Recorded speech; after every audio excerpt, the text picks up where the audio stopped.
Assalamualaikum warahmatullahi wabarakatuh. Alhamdulillahi rabbil alamin. Hamdan katsiran tayyiban mubarakan fih. Nashhadu an la ilaha illallah wahdahu la syarika lah.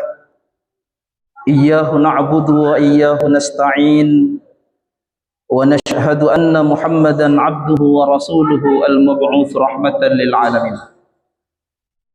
اللهم صل وسلم وبارك على سيدنا محمد وعلى آله وأصحابه أجمعين ومن تبعهم بإحسان إلى يوم الدين. أما بعد. Hadirin wal hadirat, bapak-bapak, ibu-ibu, saudara-saudariku sekalian, rahimani wa rahimakumullah. Segala puji hanya bagi Allah. Sampai saat ini kita masih dapat senantiasa merasakan limpahan rahmat dari sisi Allah. Limpahan rahmat yang begitu luas yang tidak akan bisa kita ukur berapa luasnya. Anugerah kenikmatan yang begitu banyak yang tidak akan bisa kita hitung berapa banyaknya. Tugas kita satu-satunya adalah menyikapi setiap nikmat yang diberikan oleh Allah Subhanahu wa taala adalah agar kita selalu berusaha memanfaatkan nikmat demi nikmat tersebut untuk kita menjadi pribadi-pribadi yang lebih baik. Kita manfaatkan setiap nikmat yang diberikan oleh Allah Subhanahu wa taala untuk kita semakin mendekatkan diri hanya kepada Allah Subhanahu wa taala. Allah tidak akan mungkin membebani kita dengan suatu kewajiban mengukur nikmat atau rahmat Allah Subhanahu wa taala, karena Allah Maha mengetahui kita tidak akan mungkin mampu untuk mengukur betapa luas rahmatnya. Allah Subhanahu wa taala juga tidak akan mungkin memberikan kewajiban kepada kita untuk menghitung-hitung berapa nikmat yang telah diberikan kepada kita, karena Allah Maha mengetahui kita tidak akan mungkin bisa untuk menghitungnya. Sehingga sudah sepatutnya lah kita untuk selalu bersyukur kepada Allah Subhanahu wa taala.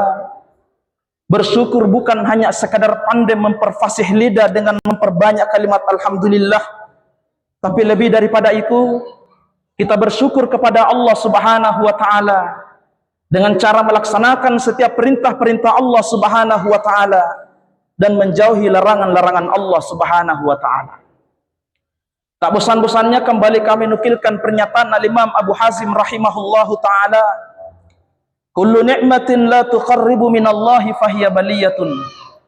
Setiap nikmat yang ternyata tidak bisa menjadi sebab kita semakin dekat kepada Allah, maka pada hakikatnya nikmat itu adalah musibah. Al-Imam Mukhallad bin Husain rahimahullahu ta'ala berkata, asyukru tarkul ma'asi. Syukur itu adalah dengan meninggalkan perbuatan maksiat. Dan Al-Imam Abu Sulaiman rahimahullahu ta'ala berkata, kasratu dzikrin ni'am. Banyak-banyak ingat nikmat Allah Subhanahu wa ta'ala, turisul hubba lillah. Itu bisa melahirkan rasa cinta kepada Allah yang semakin besar. Maka marilah kita senantiasa berusaha untuk menjadi hamba yang bersyukur. Semoga Allah Subhanahu wa taala berkenan menggolongkan kita sebagai abdan syakura. Jamaah salat Isya yang dimuliakan Allah Subhanahu wa taala. Pada ayat yang ke-46 dari surah At-Taubah, Allah taala berfirman, walau aradul khuruja la'addu lahu uddatan walakin karihallahum bi'athahum fasabbatahum wa qila qa'udu ma'al qa'idin. Allah Subhanahu wa taala menurunkan suatu ayat yang berbicara tentang sekelompok orang-orang munafik yang pura-pura ingin ikut berperang bersama dengan Rasulullah sallallahu alaihi wasallam. Mereka menyatakan di hadapan Nabi bahwa kami ingin ikut berperang bersamamu wahai Rasulullah, padahal sesungguhnya hati mereka itu tidak jujur. Padahal hati mereka itu sesungguhnya tidak ridha dengan kewajiban perang yang ditetapkan oleh Allah Subhanahu wa taala. Maka Allah Subhanahu wa taala huwa a'lamu ma fi sudurihim. Allah Maha mengetahui apa yang terbetik di dalam hati-hati mereka, maka Allah turunkan ayat ini. Walau aradul khuruja la'addu lahu uddatan. Wahai Muhammad, seandainya mereka itu betul-betul jujur ingin berangkat berperang bersamamu, maka mereka tentu akan mempersiapkan bekal dengan maksimal. Walakin karihallahum bi'athahum. Karena ketidakjujuran mereka berangkat bersamamu wahai Rasulullah, maka Allah tidak suka dengan keberangkatan mereka. Fasabbatahum, Allah buat mereka lemas, Allah buat mereka lelah. Wa qila qu'udu ma'al qa'idin. Kemudian dikatakan kepada mereka, tertinggallah kalian bersama dengan orang-orang yang tertinggal itu. Jamaah yang dimuliakan Allah Subhanahu wa taala. Secara tekstual, perang itu adalah pertarungan fisik untuk meraih suatu kemenangan. Namun secara kontekstual, bahwa puasa Ramadan ini masuk pula dikategorikan sebagai bentuk peperangan, yaitu perang melawan hawa nafsu, perang melawan jiwa-jiwa kita yang di dalamnya masih tertinggal bekas-bekas godaan dan tipu daya syaitan. Maka para ulama mufassir yang mulia juga berusaha mengaitkan ayat yang berbicara tentang perang Tabuk ini dengan perang melawan hawa nafsu yang tidak lain adalah puasa di bulan suci Ramadan. Salah seorang ulama tafsir yang bernama Profesor Dr. Umar bin Abdullah Al-Muqbil hafizahullah ta'ala, dalam kitab beliau berjudul Liyadabbaru Ayati menyatakan, ma'a iqbali Ramadan, dengan masuknya bulan suci Ramadan, hariyun bil abdi ayyatadabbar hadhil ayat, maka sudah sepatutnya lah seorang hamba, seorang muslim atau muslimah kembali untuk merenungi ayat yang mulia ini. Artinya apa? Ketika Allah Subhanahu wa taala menyatakan walau aradul khuruja la'addu lahu uddatan dalam konteks puasa Ramadan, maka ini bisa dimaknai seandainya wahai Muhammad mereka itu betul-betul jujur untuk melaksanakan ibadah puasa di bulan suci Ramadan, la'addu lahu uddatan, maka mereka pasti akan mempersiapkan bekal yang maksimal. Mereka pasti akan ridho dengan datangnya bulan suci Ramadan. Mereka akan menjalani keseharian bulan suci Ramadan ini dengan penuh keredaan hati, dengan penuh keikhlasan dan dengan penuh kerelaan terhadap apa menjadi kewajiban-kewajiban yang diberikan oleh Allah Subhanahu wa taala. La'addu lahu uddatan. Seandainya mereka itu betul-betul ridha dengan puasa Ramadan, mereka pasti akan mempersiapkan diri. Mereka akan ridha dengan beratnya puasa Ramadan di siang hari. Mereka akan ridho dengan setiap kelelahan yang mereka alami di siang hari bulan suci Ramadan. Demi untuk apa, Pak? Demi untuk meraih rahmat dan ridho dari sisi Allah Subhanahu wa taala. Ketika kita tidak jujur, walakin karihallahum bi'athahum, Allah tidak suka dengan puasa kita.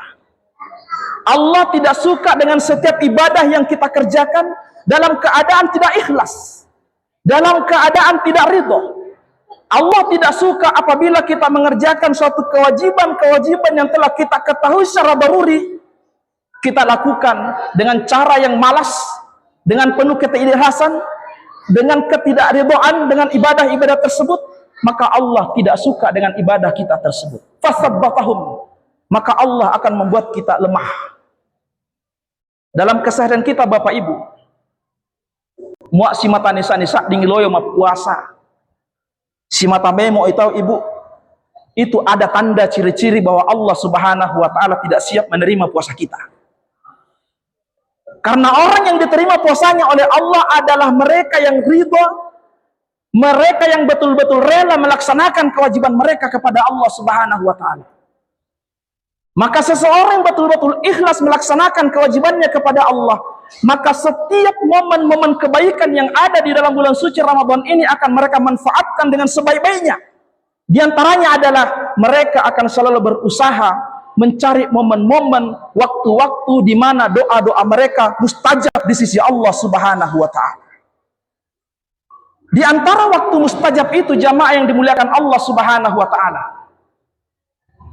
Pada kesempatan ini saya akan hanya menyampaikan dua waktu saja. Waktu yang pertama adalah Nabi Shallallahu Alaihi Wasallam bersabda, salasun la turaddu da'watuhum. Ada tiga golongan, dia talu rupa tahu yang tidak akan ditolak doanya oleh Allah Subhanahu wa taala. As-shaimu hatta yuftira. Doanya orang-orang berpuasa hingga ia berbuka. Waktu berbuka ini adalah diantara momen yang sangat tepat untuk kita berdoa kepada Allah Subhanahu wa taala, karena waktu ini mustajab Bapak Ibu. Kenapa waktu ini dikatakan mustajab? Karena waktu berbuka itu adalah waktu peralihan dari fase kepayahan menuju fase kebahagiaan karena berbuka. Kata Nabi Shallallahu Alaihi Wasallam, lis-shaimi farhatani. Yaitu doa puasa ada dua kebahagiaannya. Farhatun inda fitrihi, kebahagiaan ketika berbuka, wa farhatun inda liqa'i rabbih, dan kebahagiaan ketika nanti berjumpa dengan Tuhannya. Jadi fase kepayahan menuju kepada fase kebahagiaan ini adalah waktu mustajab untuk kita memperbanyak doa kepada Allah Subhanahu wa taala, dan yang paling berhak untuk kita memperbaiki doa-doa kita untuk mereka adalah kedua orang tua kita. Ya. Coba Bapak Ibu jujur jawab dari lubuk hati kita yang paling dalam. Saat bukai tahu, ini doakan betul mau wetak. Saat kita berbuka Bapak Ibu, pernahkah kita ingat kepada ibu yang siang malam mencurahkan kasih sayangnya? Saat kita berbuka, pernahkah kita ingat kepada bapak yang siang malam banting tulang untuk menafkahi kita? Lalu begitu mudahnya kita mendoakan doa-doa mereka, melupakan mereka, tidak mendoakan mereka di waktu-waktu yang mustajab. Bapak Ibu yang dimuliakan Allah Subhanahu wa taala, jika di hadapan kita itu ada makanan buka, ande buka rosilumun diolota, begitu mudahnya kita lupa kepada orang tua sehingga kita tidak mendoakan mereka di waktu itu. Bagaimana kiranya jika seandainya yang ada di hadapan kita itu adalah emas permata? Muasai jalan kote saja dia diolota, dilupeni wacangan doa atau mawetta. Nami apa misalnya yang di depan kita itu adalah seibulawak, harta benda permata, maka tentu akan lebih besar potensinya kita lupa kepada kedua orang tua. Jika orang tua saja masih ada di depan kita, duduk bersama dengan kita berbuka, kita lupa mendoakan kebaikan bagi mereka, lantas bagaimana kiranya jika nanti Allah lebih dulu menjemput mereka daripada kita? Maka momen-momen berbuka ini adalah momen yang sangat tepat untuk kita memperbanyak doa-doa kebaikan kepada Allah untuk kedua orang tua kita. Yang terakhir, ketika sahur Bapak Ibu, saya sebutkan cuma berbuka dan sahur karena hampir semua kita ini lakukan. Karena kalau bangun salat tahajud, kemungkinan diantara kita ada yang tidak bangun. Tapi muak buka, hampir semua kita lakukan. Bahkan tomoka puasa Bapak Ibu, lauto kita mengululung ande buka. Ya. Karena memang di waktu berbuka itu ada kebahagiaan tersendiri. Mau tomoka puasa, lauto itu kumpul buka bersama, lebih mindole tapi langas daripada kita. Di waktu momen berbuka seperti ada waktu kebahagiaan. Jadi semua orang berpotensi untuk mengerjakan buka dan melakukan sahur. Maka Nabi Shallallahu Alaihi Wasallam menyatakan, Innallaha wa malaikatahu yusalluna 'alal mutasahirin. Allah dan para malaikat itu bersalawat untuk orang-orang yang bangun makan sahur. Ya di rumah dia petundam Bapak Ibu, datang memok bopa. Pandatoi riri dori masigi. To petundat to jaga jarak waktunya Bapak Ibu. Dah marate bega bi illong. Jadi mau datang ditundang, datang memo. Bersyukurlah kepada Allah karena masih ada di antara saudara-saudara kita yang terpanggil untuk membangunkan kita. Berarti saat Allah menghendaki kita dibangunkan, berarti Allah sedang menghendaki kita mendapatkan kebaikan yang diantaranya adalah doa-doa kita mustajab di sisi Allah Subhanahu wa taala. Kenapa di waktu sahur itu mustajab Bapak Ibu? Kalau tadi berbuka itu peralihan dari fase kepayahan menuju kepada fase kebahagiaan karena berbuka. Kebalikannya di waktu sahur Bapak Ibu, kenapa mustajab doa-doa kita? Karena kita sedang berada pada fase kebahagiaan menuju kepada fase kepasrahan untuk melaksanakan perintah Allah Subhanahu wa taala. Kita rela meninggalkan makan dan minum kita. Kita rela tidak berhubungan badan dengan istri kita. Karena apa? Karena kepasrahan kita untuk melaksanakan kewajiban-kewajiban kita kepada Allah Subhanahu wa taala. Maka jemaah yang dimuliakan Allah Subhanahu wa taala, sudah sepatutnya lah untuk kita senantiasa ridho dengan apapun yang menjadi ketetapan Allah Subhanahu wa taala, khususnya di bulan suci Ramadan yang mulia ini. Karena innama qaulul mu'minina idza du'u ila Allahi wa rasulih ayyaqulu sami'na wa ata'na. Di antara ciri-ciri orang beriman itu Bapak Ibu, ketika mereka diperhadapkan kepada panggilan Allah dan Rasulnya, maka satu kata mereka, sami'na wa ata'na, kami dengar dan kami taat. Apapun yang menjadi kewajiban-kewajiban ditetapkan oleh Allah, sudah sepatutnya kita sami'na wa ata'na. Ya Allah, kami dengar dan kami taat. Maka perbanyaklah doa-doa kita di bulan suci Ramadan ini. Semoga Allah Subhanahu wa taala senantiasa menggolongkan kita sebagai hamba-hamba yang beriman dan bertakwa di dalam kehidupan kita sehari-hari. Wa shallallahumma wa sallim ala sayyidina Muhammadin wa ala alihi wa ashabihi ajma'in wa man tabi'ahum bi ihsanin ila yaumiddin. Tsumma assalamu alaikum warahmatullahi wabarakatuh.